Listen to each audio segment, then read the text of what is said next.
Hello students. आज हम start करेंगे क्लास 10th साइंस का चैप्टर 5 लाइफ प्रोसेसेस। एंड इस वीडियो में आज हम स्टडी करेंगे introduction and what our life processes. तो आज हम स्टार्ट कर रहे हैं हमारा chapter 5 from class 10th science, जिसका नाम है लाइफ प्रोसेसेस। तो इसके पहले हमने हमारे 4 चैप्टर्स खत्म किए हैं, जैसे कि chemical reactions and equations, acid basis and salts, metals and non metals and carbon and it's compounds. इस सब चैप्टर्स के वीडियो हमने अपलोड किए हैं। आप उस वीडियोस को देख सकते हैं। तो आज हम हमारा 5th चैप्टर स्टार्ट कर रहे हैं, life processes, which is very important and very interesting, जिसमें हम हमारे पूरे लाइफ के बारे में, हमारे बॉडी के बारे में स्टडी करने वाले हैं, हमारे डे टू डे एक्टिविटीज के बारे में स्टडी करने वाले हैं। तो ये चैप्टर बहुत ही इंटरेस्टिंग होने वाला है। तो आज के वीडियो में हम इस चैप्टर का इंट्रोडक्शन देखेंगे, और ऐसे कौन से प्रोसेसेस है जिसको हम लाइफ प्रोसेस बोल सकते हैं, वो हम इस वीडियो में स्टडी करेंगे। तो चलो हम पहले पेज पे स्टार्ट करते हैं इस चैप्टर का introduction. So what we are going to study in this video, हम इस पेज पे क्या स्टडी करने वाले हैं, that is how to decide whether something is alive. मतलब हम कैसे डिसाइड करेंगे एक कोई भी चीज जिंदा है। अलाइव मतलब जिंदा है। हम कैसे डिसाइड करते हैं कि जो भी चीज हमारे सामने है वो जिंदा है, वो हम इस पेज पे स्टडी करेंगे। Here, the most important criteria to decide whether something is alive is movement। मतलब एक ऐसी क्राइटेरिया जो हम बोल सकते हैं कि कोई भी जो चीज है हमारे सामने वो जिंदा है, वो है मूवमेंट। मूवमेंट मतलब हिलना। अगर कोई भी चीज हमारे सामने रखी है, वो खुद ब खुद हिल रही है, अगर उसमें हमें कुछ मूवमेंट दिख रहे हैं, तो हम बोल सकते हैं कि वो चीज जिंदा है। जैसे कि फॉर एग्जाम्पल डॉग रनिंग, मतलब अगर एक कुत्ता है और वो भाग रहा है, तो हम उसको बोल सकते हैं, भाग रहा है मतलब उसके पाँव हिल रहे हैं, तो हम बोल सकते हैं कि वो एक लिविंग थिंग है। देन काउ चिविंग कड, मतलब अगर एक काउ है वो चिव कर रही है, मतलब वो अपने मूव कर रही है, अपने माउथ को हिला रही है, चिव कर रही है, तो भी हम बोल सकते हैं कि वो जिंदा है। Man shouting loudly on the street, अगर एक इंसान एक रोड पे रुका है और जोर से चिल्ला रहा है, तो भी हम बोल सकते हैं कि वो भी जिंदा है। So what is the main criteria, important criteria क्या है, कंडीशन क्या है कि मूवमेंट। अगर कोई भी थिंग में, कोई भी चीज में हमें कोई मूवमेंट दिख रही है, जैसे कि मैंने यहाँ पे एग्जांपल्स दिए, तो हम बोल सकते हैं कि वो चीज जिंदा है, लाइव है। All living things move without the help of external help. अभी आप लोग बोल सकते हो, जैसे मैंने डॉग, काऊ और मैन का एग्जांपल लिया, अगर समझो हमारे सामने एक जगह पे एक स्टोन गिरा, एक पत्थर गिरा है, यहाँ पे समझो ये पत्थर गिरा है, अगर हम इस पत्थर को हाथ में लेके जाके यहाँ पे रख रहे हैं, तो इसमें भी तो मूवमेंट हुआ है ना। पत्थर यहाँ पे था, स्टोन यहाँ पे था, वो यहाँ से यहाँ आ गया, तो वो भी तो मूव हुआ है। बट ये जो मूवमेंट है ये खुद ब खुद नहीं हुई है, इस मूवमेंट को किसी ने तो हेल्प किया है, मतलब एक्सटर्नल हेल्प हुआ है। वो कौन हेल्प करे, वो हम है। हम इस पत्थर को, इस स्टोन को यहाँ से यहाँ उठा के रख रहे हैं। तो ये जो मूवमेंट है, इस मूवमेंट को हम नहीं बोल सकते, इस मूवमेंट के बेसिस पे हम नहीं बोल सकते कि ये स्टोन भी लाइव है, जिंदा है। क्यों? क्योंकि ऐसा मूवमेंट जो विदाउट एक्सटर्नल हेल्प हो रहा है, मतलब किसी भी चीज की और किसी से भी बिना हेल्प लिए जो मूवमेंट होती है, उसी थिंग को हम जिंदा है ऐसे बोलते हैं। तो जब एक डॉग रन कर रहा है, तो हमें उसको, उसके पाँव पकड़ को उसको रन करने के लिए नहीं बोलना है, वो खुद का खुद ही भाग जाता है। काऊ जब चिव करती है, जब वो खाना खा रही है, तो खुद को खुद चिव करती है, उसको एक्सटर्नल हेल्प की जरूरत नहीं है। If a man is shouting, अगर हम लोग जोर से चिल्ला रहे हैं, तो हमें किसी की हेल्प नहीं चाहिए, हम खुद का खुद ही चिल्लाते हैं। तो विदाउट एक्सटर्नल हेल्प हमें ये मूवमेंट दिख रही है, then we can say that thing is alive. But जैसे कि मैंने आपको एग्जांपल दिया स्टोन का, या फिर फॉर एग्जांपल अगर एक टेबल पे बुक पड़ा है और उस बुक को आपने लेके अपने बैग में डाल दिया, तो बुक टेबल से आपके बैग में आया, तो वहां पे भी तो मूवमेंट हुई है, लेकिन वो मूवमेंट हम खुद किए, हमारे हेल्प की वजह से हुई है। तो उस मूवमेंट को हम अलाइव के लिए नहीं पकड़ सकते, मतलब book is not alive. I hope आपको ये समझ में आया है। If the dog or the cow or the man are in sleep, still there will be breathing process. So we can say they are live. इसका मतलब है जैसे कि मैंने बोला, एक आदमी अगर शाउट कर रहा है, काउ चीप कर रही है या फिर डॉग रन कर रहा है, ये तो मूवमेंट हमें दिख रहे हैं। अगर ये तीनों लोग अगर सोए हैं, इफ दे आर स्लीपिंग, तो आप क्वेश्चन पूछ सकते हैं कि अभी तो वो डॉग रन नहीं कर रहा है, अभी तो काउ चीप नहीं कर रही, even the man is not shouting when he is sleeping, how we can say they are alive? मतलब हम कैसे बोल सकते हैं कि वो जिंदा है? तब हमें देखना है कि ब्रीदिंग हो रहा है क्या, वो सांस ले रहे हैं क्या, मतलब ब्रीद इन ब्रीद आउट कर रहे हैं क्या? अगर वो कर रहे हैं, then still we can say that they are live, अभी भी हम बोल सकते हैं कि वो जिंदा है। तो ये थे हमारे क्राइटेरिया। नाउ अभी हम प्लांट के पास आएंगे। What about plant? अभी प्लांट तो रन नहीं करते, प्लांट तो चीव भी नहीं करते, इवन प्लांट शाउट भी नहीं करते, तो प्लांट को हम कैसे लाइव जिंदा है बोलेंगे? We see them green. Plants हमें ग्रीन कलर में दिखते हैं। आप देखो प्लांट के लीव्स हमें ग्रीन कलर में दिखते हैं। But what about plants those have leaves of colours other than green? मतलब जिस प्लांट में ग्रीन कलर है उसमें क्या है, उसमें क्लोरोप्लास्ट है। और जहां पे क्लोरोप्लास्ट है वहां पे कौन सा प्रोसेस होता है? वहां पे फोटोसिंथेसिस होता है। अगर फोटोसिंथेसिस हो रहा है मतलब वहां पे रिएक्शंस हो रहे हैं, फूड तैयार हो रहा है, इसका मतलब प्लांट्स भी जिंदा है, दे आर लाइव। और थोड़े ऐसे भी प्लांट्स है जिसके लीव्स ग्रीन होते ही नहीं, जैसे कि आपने देखा होगा शो प्लांट्स वगैरह, वो तो ग्रीन रहते नहीं, उनके जो लीव्स रहते हैं वो पर्पल कलर के, येलो कलर के, रेड कलर के रहते हैं। तो हम ऐसे नहीं बोल सकते कि ये प्लांट जिंदा नहीं है। तो वहां पे हमें देखना है कि they grow over time, so we know that they are live. मतलब अगर आप देखोगे तो वो प्लांट पहले छोटे दिखते थे, बाद में थोड़े दिनों के बाद में ग्रो होने के बाद में थोड़े बड़े दिखते हैं, फिर और थोड़े बड़े दिखते हैं, फिर उनको फ्लावर आता है। इसका मतलब उनमें भी मूवमेंट है जो हम देख सकते हैं, मतलब वो प्लांट भी लाइव है। तो हमें यहाँ पे क्या पता चला? जो भी चीजें हमें मूव करते हुए दिखती है वो जिंदा है, ये यहाँ पे हमने कंफर्म कर दिया। Now some movements are easily visible like the movements of body parts.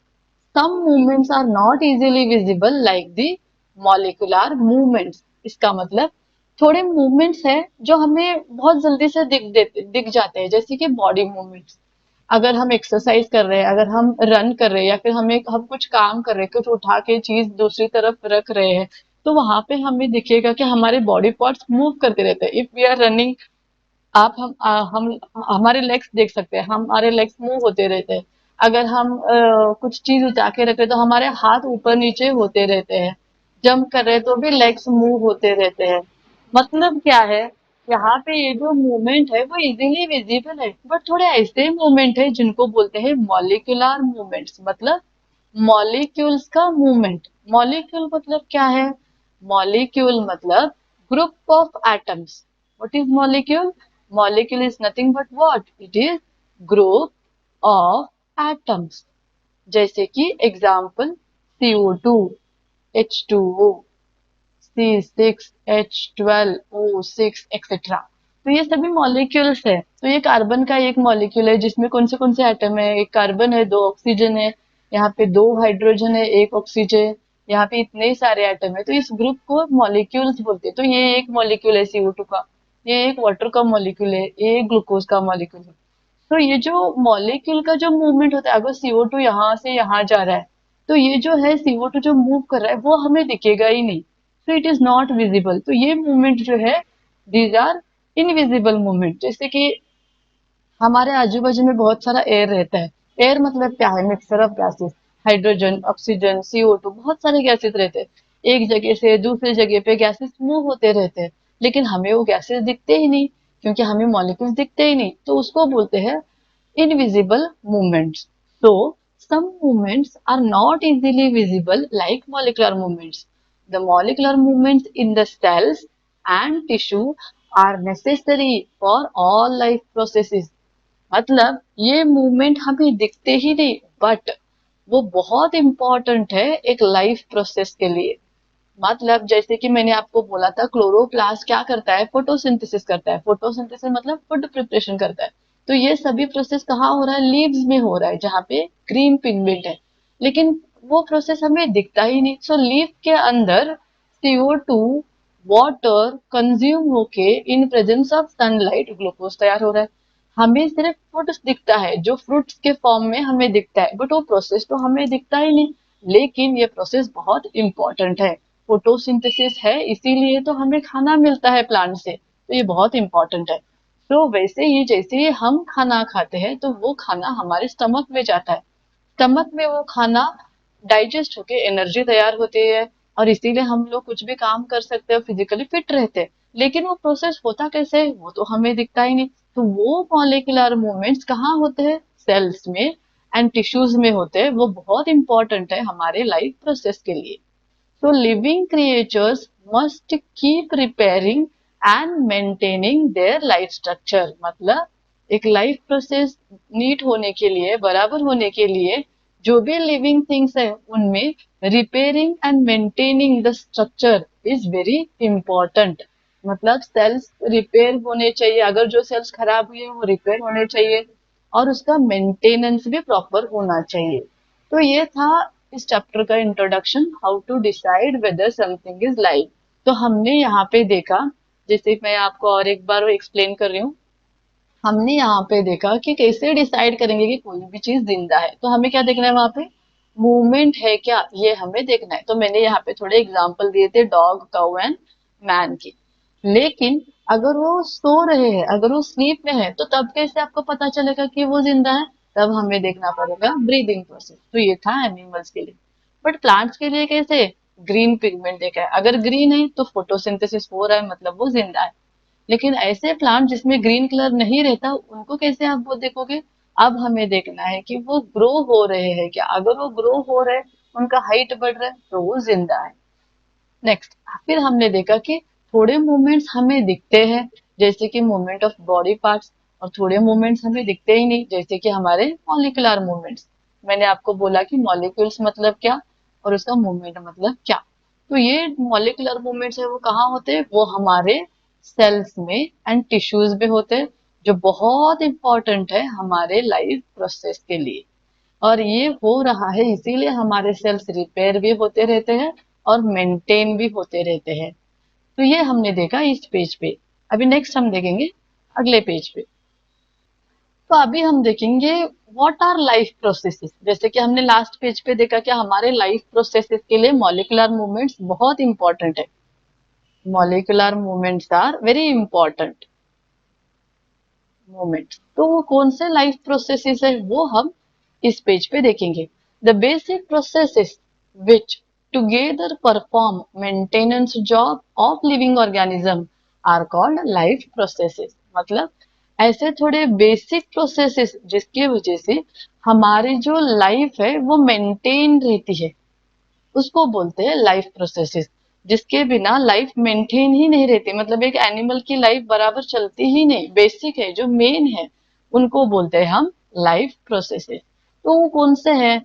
वो है nutrition, respiration, transportation and excretion. तो ये जो चार प्रोसेस है, nutrition, respiration, transportation and excretion, ये मेन बेसिक प्रोसेसेस है जिसके वजह से लिविंग थिंग्स अपने हेल्थ को प्रॉपरली मेंटेन करते हैं, हमारे बॉडी को प्रॉपरली मेंटेन रहते हैं, और या फिर लिविंग थिंग मेंटेन रहता है। ये है वो लाइफ प्रोसेस। तो इस पेज पे हम थोड़ा जस्ट ओवरव्यू एक बार देखेंगे कि क्या है nutrition, respiration, transportation and excretion, और डिटेल में हम स्टडी करेंगे हमारे नेक्स्ट वीडियोस में। तो पहला है हमारा न्यूट्रिशन। क्या है nutrition? A process of transferring source of energy. Source of energy मतलब क्या है? फूड। सोर्स, ऐसा सोर्स जिससे हमें क्या मिलता है? एनर्जी मिलती है। तो हमें किससे एनर्जी मिलती है? फूड ही से तो मिलती है। जब हम खाना खाते हैं तब हमें एनर्जी आती है। तो सोर्स ऑफ एनर्जी मतलब food. So it is a process of transferring food from outside the body of an organism to inside is called as nutrition। मतलब बाहर से फूड हमारे बॉडी के अंदर आना मतलब न्यूट्रिशन। और हम ऐसे भी बोल सकते हैं the process of taking food by an organism and its utilisation by the body for life processes. मतलब एक ऐसा प्रोसेस जिसमें हम खाने को, फूड को ऑर्गेनिज्म के अंदर डालते हैं और वो ऑर्गेनिज्म उस फूड को प्रॉपरली यूटिलाइज करता है अपने बॉडी के लिए। उस प्रोसेस को हम बोलते हैं न्यूट्रिशन। मतलब खाना खाना और उस खाने को हमारे बॉडी में एनर्जी तैयार करने के लिए यूज करना, इस्तेमाल करना, इसको बोलते हैं न्यूट्रिशन।